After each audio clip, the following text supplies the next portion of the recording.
Praise the Lord. எப்படி இருக்கீங்க? சமாதானமாக இருக்கிறீங்களா? சமாதானமாக இருங்க. இன்னைக்கு கூட வேதத்தில் ஒரு வசனத்தை எடுத்து நம்ம தியானிப்போம். பிரசங்கி 11 அதிகாரம் 1வது வசனம் பாருங்கள். உன் ஆகாரத்தை தண்ணீர்கள் மேலே போடு, அநேக நாட்களுக்கு பின்பு அதன் பலனையே காண்பாய். பாருங்கள், ஆகாரத்தை தண்ணீர் மேலே போடு அப்படின்னு சொல்லி நீங்கள் பார்க்க அநேக நாட்களுக்கு முன்பாக பலனை கொடுப்பாய். இந்த வசனத்தை நம்ம பார்க்கும்போது பிரசங்கி சொல்லியிருக்கிறாரு.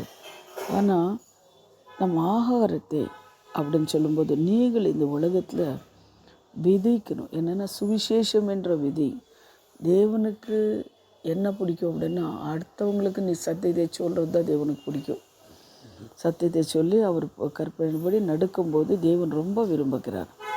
அது நீங்கள் என்ன பண்ண, இந்த சுவிசேஷத்தை நீங்கள் இந்த உலகத்தில் நீங்கள் விதிக்கும் போது, அடுத்தவங்களுக்கு நீங்கள் சொல்லும்போது, அடுத்தவங்களுக்கு நீங்கள் உதவி செய்யும்போது, பரலோகத்தில் உங்களுக்கு என்ன பண்ண தேவனை சேர்த்து வச்சுருப்பார். அங்கே உங்களுக்கு பலன் கிடைக்கும். அன்பானவர்களே, அதே போல தான் நீங்கள் என்ன பண்ணுங்கள், அடுத்தவங்களுக்கு என்ன பண்ணுங்கள், சுவிசேஷம் சொல்லுங்கள், அடுத்தவங்களுக்கு உதவி செய்யுங்க. கர்த்தருக்கு உங்களுக்கு பலன் இங்கே இல்லாமல் இருக்கலாம், ஆனால் பரலோகத்தில் கண்டிப்பாக உங்களுக்கு சேர்த்து வைத்திருப்பார்.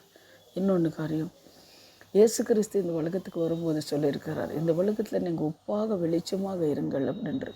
இந்த எதுக்காக தேவனை நம்மளை தெரிந்து கொண்டிருக்கிறாருன்னா, இந்த உலகத்தில் ஒரு உப்பாக நம்ம இருக்கணும்.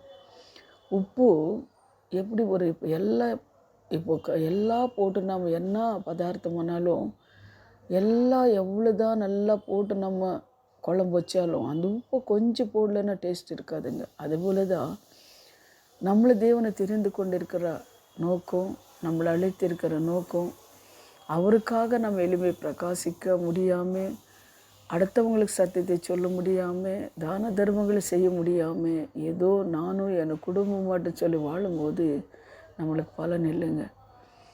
ஆனால் நம்ம என்ன பண்ணணும்னா, இந்த உலகத்தில் ஒரு உப்பாக வெளிச்சமாக நம்ம இருக்கணும். அநேக ஜனங்களுக்கு வெளிச்சமாக நம்ம இருக்கணும். அப்படி இருக்கும்போது பாருங்கள், கண்டிப்பாக தேவன் என்ன பண்ணுறாரு, உங்களுக்கு பலன் பரலோகத்தில் இங்கே பூலோகத்தில் இல்லாமல் இருக்கலாம், ஆனால் பரலோகத்தில் உங்களுக்கு சேர்த்து வச்சுருக்கிறார் அப்படின்னு மறுக்கவே கூடாதுங்க. அதே போல் இன்னொரு வசனத்தை கூட நீங்கள் தியானிக்கும் போது பாருங்கள், நீதிமொழிகள் 11:24 பாருங்கள். வாரி எரித்தான் விருதி அடைந்தவனும் உண்டு, அதிகமாய் பிசின்தனம் பண்ணியும் வறுமையை அடியவனும் உண்டு. நல்ல தாராளமாக கொடுத்தவன் அவன் ஆசீர்வாதமாக இருக்கிறான். ஆனால் அதிகமாக ரொம்ப பிசினத்தனமாக இருக்கிறவங்க அவன் அப்படியே இருப்பான். தாராளமாக கொடுக்குறவங்களை தேவன் என்ன பண்ணார், ஆசீர்வதித்தார். ஆனால் பிசினத்தனமாக இருக்கிறவங்களே அவங்கள அப்படியே எவ்வளோதான் நீ ராத்திரி பகலும் நீ கஷ்டப்பட்டு சம்பாதித்தாலும் அது அப்படியே ஆசீர்வாதம் இல்லாமல் இருக்கும். அப்படி நம்ம இருக்காதபடி அன்பானவர்களே, நம்ம சுவிசேஷம் சொல்லணும், தான தர்மம் செய்யணும், தேவன் நம்மளை தெரிந்து கொண்டிருக்கிற நோக்கத்தை தேவனுக்கு நாம் நிறைவேற்றி கொடுக்கணும். அப்படி இருங்க, கர்த்தர் உங்களை ஆசீர்வாதிப்பார். இப்பொழுது நம்ம ஜெபிக்கலாம். எங்களை அதிகமாக நேசிக்கிற பரலோக பிதாவே, சர்வ வல்லமுள்ள தேவாதி தேவனே, சர்வத்தையும் படித்தவரே, ஆமென். கர்த்தாவே ஸ்தோத்திரம். இந்த வசனங்களை மூலமாக நீ பேசுனதுக்காக நன்றி அப்பா.